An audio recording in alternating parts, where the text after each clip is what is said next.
नमस्कार, welcome to career 247। मैं हूं प्रशांत धवन। नाउ आज के समय एक वीडियो है जो दुनिया भर में हो चुकी है वायरल। चाहे इंडियन मीडिया हो, वेस्टर्न मीडिया, इवन आप अगर लोकल लैंग्वेजेस में भी आप अगर देखो, इस टॉपिक पे आपको आर्टिकल मिल जाएंगे जहां पर यह लिखा है कि एक AI controlled robot malfunction कर गया चाइना में और इसने ऑलमोस्ट लोगों को अटैक करना स्टार्ट कर दिया। बाद में जो मैन्युफैक्चरर्स हैं उन्होंने ये कहा कि देखिए यहाँ पे एक सॉफ्टवेयर ग्लिच हो गया था, सॉफ्टवेयर में कुछ इशू आ गया था जिसकी वजह से ये अचानक से अग्रेसिव हो गया। यहाँ पे आप देख पाओगे AI robot goes on mission eliminate humans. हालांकि ये थोड़ा ज्यादा हो गया। ऐसा नहीं है कि वो ह्यूमन बींग्स को एलिमिनेट करने की कोशिश कर रहा था, मगर ये आज के समय देखिए मीडिया काफी बार इसके बारे में लिख रहा है कि लोगों को मारने के लिए दौड़ा, सामने आया खतरनाक वीडियो। और ये वीडियो इंटरेस्टिंगली दुनिया के सबसे फेमस पॉडकास्टर जो रोगन ने भी शेयर करी है अपनी सोशल मीडिया पे। और इन्होंने लिखा है कि एक आर्टिफिशियल इंटेलिजेंस रोबोट ये बहुत अग्रेसिव हो गया और इसने स्पेक्टेटर्स को ऑलमोस्ट अटैक कर दिया। जिस तरीके से ये सब हो रहा है ना, मुझे बिल्कुल भी पसंद नहीं है। और कई लोग हैं आज के समय वेस्टर्न वर्ल्ड में भी जो इस बात को लेकर कंफर्टेबल नहीं है कि रोबोट्स लगातार हम ह्यूमन फॉर्म्स में, ह्यूमन जॉब्स में यूज कर रहे हैं। इससे हमेशा एक खतरा बना रहेगा कि कल को कुछ अनहोनी ना हो जाए ना। जो ये एक्चुअल वीडियो है ये मैं आपको दिखाना चाहता हूँ। नाउ बाय द वे, ये जो वीडियो मैं आपको दिखाने वाला हूँ ये जो रोगन समेत कई यूएसए में जो फेमस पर्सनालिटीज हैं उन्होंने शेयर करी है। सबका यही विचार है कि अगर ये भविष्य है तो ये काफी चिंताजनक है। यहाँ पे आप देख पाओगे ये एक इवेंट हो रहा है। यहाँ पर एक यहाँ पे ये रोबोट है। यहाँ पर चाइना में कुछ लोग हैं, ये देख रहे हैं फेस्टिविटीज को ना। सडनली ये रोबोट आगे आता है और लिटरली एक ह्यूमन बीइंग को हिट ऑलमोस्ट इसने कर ही दिया था। बताया जा रहा है कुछ हाथ में इंजरी भी आई है। और पीछे यहाँ पे जो गार्ड्स हैं ये ले जाते हैं रोबोट को। This is really weird, this is very strange. और उसके बाद ऑफ कोर्स जो मैन्युफैक्चरर है इस रोबोट का, उन्होंने ये कहा कि एक अजीब सा सॉफ्टवेयर ग्लिच आ गया था। ये एक artificial intelligence based humanoid robot है जिसकी आज के समय चाइना में बहुत डिमांड है, चाइना में काफी पॉपुलर भी हो गए हैं। और इसका रीजन बहुत ही सिंपल है। जो आज के समय जापान में हो रहा है ना, और मैं कहूंगा काफी हद तक साउथ कोरिया, चाइना में हो रहा है, ये दुनिया भर में होने वाला है बहुत जल्द। और मैं यहाँ पे बात कर रहा हूँ मैसिव पॉपुलेशन फॉल की। इंडिया में भी मैं साफ साफ देख पा रहा हूँ सोसाइटी में मैसिव चेंज आ रहा है। यंग पॉपुलेशन धीरे धीरे शादी और एक बड़ी फैमिली, इन सब चीज़ों से दूर जाकर पैसे बचाना और खुद पे ज़रा इन्वेस्ट करना, उस पर फोकस कर रही है। I can pretty much see Bharat में भी इन द फ्यूचर एक बड़ा पॉपुलेशन कोलैप्स आ सकता है। कुछ दशकों बाद, टाइम लगेगा but eventually it will happen. और फिर आपके पास एक ऐसी सिचुएशन होती है जब एक बड़ी आबादी है वो बूढ़ी हो रही है। उनकी देखभाल करने के लिए आप लोग कहाँ से लाओगे, क्योंकि सडनली मैन पावर की आपके पास कमी होगी। और यहाँ पे आते हैं ह्यूमनॉइड रोबोट। ह्यूमनॉइड जो ये वर्ड है इसका मतलब ये है एक ऐसा रोबोट जो एक ह्यूमन बीइंग की तरह दिखता है, बस दिखता है। उसके दो हाथ है, टांग है, एक सर है। कोशिश की जाती है कि बहुत ज्यादा अजीब सा ना लगे, एक ह्यूमन बीइंग को एक ह्यूमन लाइक फिगर दिखे। और ऑफ कोर्स ओल्ड एज में जो ये ह्यूमनॉइड रोबोट्स हैं इनसे उम्मीद की जा रही है जापान में, चाइना में, कि ये इनकी बड़ी आबादी को हेल्प करने वाले हैं इन द फ्यूचर। और अगर यहाँ पे आप सोच रहे हैं कि क्या ये ह्यूमनॉइड रोबोट्स इतने एडवांस हो चुके हैं कि हम सोचे कि कल को ये ह्यूमन बींग्स की इतने पर्सनल लेवल पर भी हेल्प कर पाएंगे, मैं कहूंगा हम उससे इतना दूर नहीं है। अब यहाँ पे आप देख पाओगे रिसेंटली ये वीडियो सोशल मीडिया पे काफी वायरल हुई थी। चाइना ने दुनिया का पहला फ्रंट जंप करने वाला रोबोट बनाया था and just see it's movement.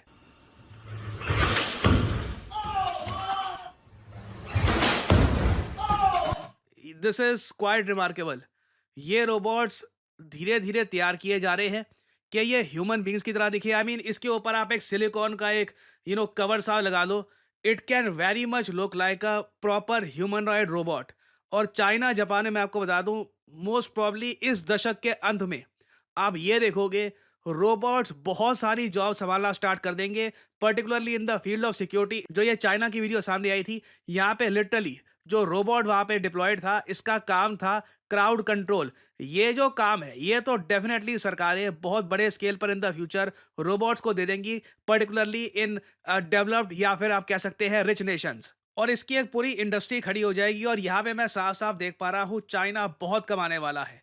Global times already इसकी काफ़ी वीडियोस, इमेजेस पोस्ट करता है कि चाइना की कंपनीज मास स्केल पर जो ये रोबोट्स हैं, ये मास प्रोड्यूस कर रही हैं, आउटपेसिंग टेस्ला। टेस्ला भी कोशिश कर रहा है ऐसे ह्यूमनॉइड रोबोट्स बनाए, बट चाइना के पास एक आप कह लीजिए स्केलेबिलिटी का फैक्टर बहुत ज़्यादा है। और दुनिया भर में मैं आपको बता दूं, हर कॉन्टिनेंट में आपको ऐसे ह्यूमनॉइड रोबोट इस दशक के अंत में या फिर अगले दशक की शुरुआत में दिखना शुरू हो जाएंगे ना। क्वेश्चन यही है, आर दे सेफ? क्योंकि ये robots they are made of metal, काफ़ी जगह हार्ड प्लास्टिक। अगर ये एक ह्यूमन बीइंग को अटैक करे, they can cause serious injury. और सिंस यहाँ पे इनमें कोई एक ह्यूमैनिटी वाला फैक्टर है नहीं, they are basically machines run by AI, तो ये बहुत ज़्यादा डेंजरस है। इसलिए कई लोग ये कह रहे हैं कि एक ऐसा भविष्य जहाँ पर हमारे समाज में, हमारी लाइफ में बहुत सारे ह्यूमनॉइड रोबोट्स की इन्वॉल्वमेंट हो जाएगी, ये बहुत ज़्यादा रिस्की हो सकता है। और यहाँ पे मैं ये बोलना चाहूँगा, हमको कहीं ना कहीं इंस्पिरेशन लेनी होगी हमारे बहुत ही फेमस साइंस फिक्शन राइटर से। आपने एक ऑथर का नाम सुना होगा, आइजैक एसिमोव। बहुत ही फेमस साइंस फिक्शन राइटर थे। इन्होंने 1940s 1950s में बहुत सारी किताबें लिखी और इन्होंने एक पर्टिकुलर कॉन्सेप्ट इंट्रोड्यूस किया था आज से 70-80 साल पहले, जो आज भी जिस पर लोग बहुत शोध करते हैं, रिसर्च करते हैं।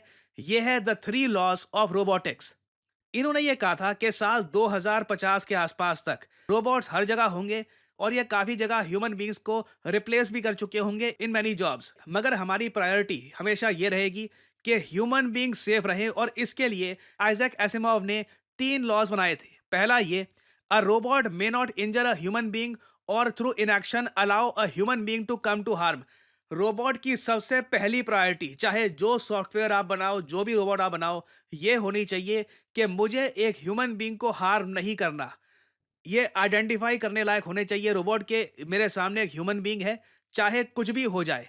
ह्यूमन बीइंग की सेफ्टी सबसे ज्यादा इंपॉर्टेंट है, चाहे मैं या फिर कुछ एक इनडायरेक्ट चीज से कहीं से भी ह्यूमन बीइंग को हार्म नहीं होना चाहिए। फिर law number 2, a robot must obey the orders given to it by human beings except where such order would conflict the first law. जो ह्यूमन बीइंग्स के ऑर्डर है, रोबोट हमेशा उनको फॉलो करेगा। रोबोट की खुद की फ्री विल नहीं होनी चाहिए। और ऑफ कोर्स हम यहाँ पर यह भी कहेंगे कि ऑर्डर फॉलो करने वाली बात तभी तक लागू होती है जब तक कोई ह्यूमन बीइंग किसी और ह्यूमन बीइंग को हार्म करने का ऑर्डर ना दे। फिर तीसरा law, a robot must protect its own existence as long as such protection does not conflict with the first और सेकेंड लॉ। एक रोबोट खुद को भी बचाने की कोशिश करेगा, मगर उसकी प्रायोरिटी हमेशा रहेगी कि फर्स्ट और सेकेंड लॉ टूटना नहीं चाहिए। ह्यूमन बीइंग की सेफ्टी सबसे इंपॉर्टेंट है, ह्यूमन बीइंग का ऑर्डर सबसे इंपॉर्टेंट है, और फिर थर्ड नंबर पे आती है उसकी सेफ्टी। नाउ जो ये वीडियो सामने आई है ना, ये देखकर साफ साफ लग रहा है कि ये जो लॉज आइजैक एसिमोव ने प्रपोज किए थे आज से कई दशकों पहले, ह्यूमन बीइंग्स कहीं ना कहीं इसको भूल रहे हैं। और प्रॉब्लम यही होगी, देखो, इन लॉज को लागू करने में ना कंपनीज को एक्स्ट्रा पैसा खर्चना होगा।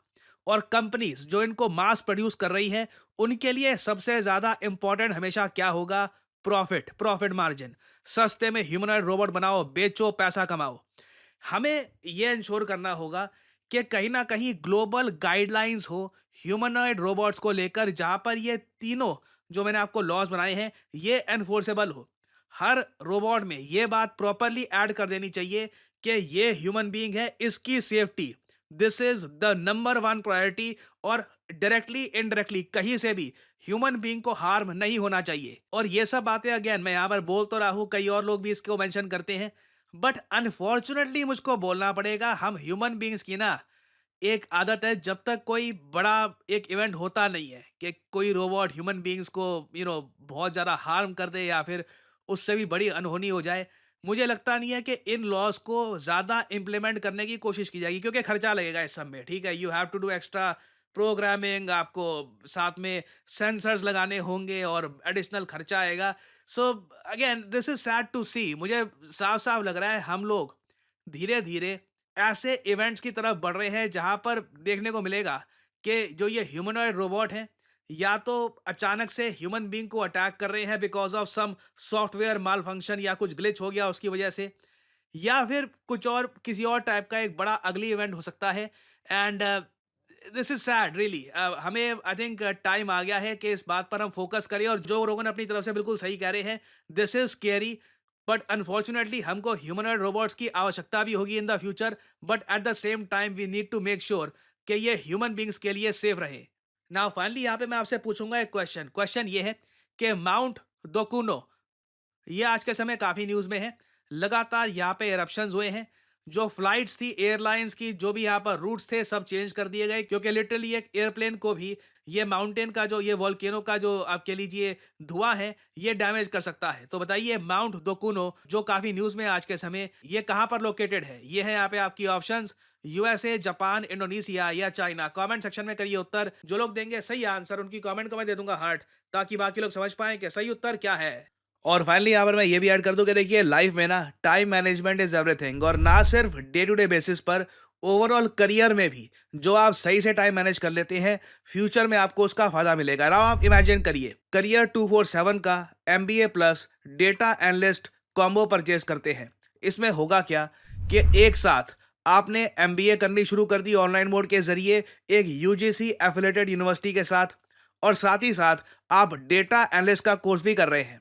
6 महीने बाद आपके पास डेटा एनालिस्ट की प्रॉपर स्किल आ चुकी है, आपने कहीं पर जॉब भी स्टार्ट कर दी है, और उसके बाद बाकी के 1.5 साल में अपनी आप एमबीए कंप्लीट कर रहे हैं। विद इन 2 ईयर्स आपके पास डेटा एनालिस्ट का सर्टिफिकेट भी होगा, आपके पास स्किल्स होंगी, जॉब एक्सपीरियंस होगा, and at the same time now you have completed your MBA as well. और कल को आप एक better job, perhaps even promotion की तरफ इस तरीके से अपना करियर और बिल्ड कर सकते हैं। तो इसके लिए करियर 247 आपके लिए लेके आया है DA plus MBA combo package. अगर आप एमबीए और डीए को करियर 247 की वेबसाइट पर अलग अलग परचेज करते हैं तो इसकी कॉस्ट आपको 1,22,000 रुपये पड़ेगी, but if you buy a combo तो आपको सीधा डिस्काउंट मिलेगा। और इसके ऊपर अगर आप कोड यूज़ करते हैं यहाँ पर P10, तो आपको इस पर एडिशनल डिस्काउंट भी मिलेगा। तो आपको करना क्या है, कमेंट सेक्शन में जाइए, यहाँ पे आपको ये लिंक मिल जाएगा।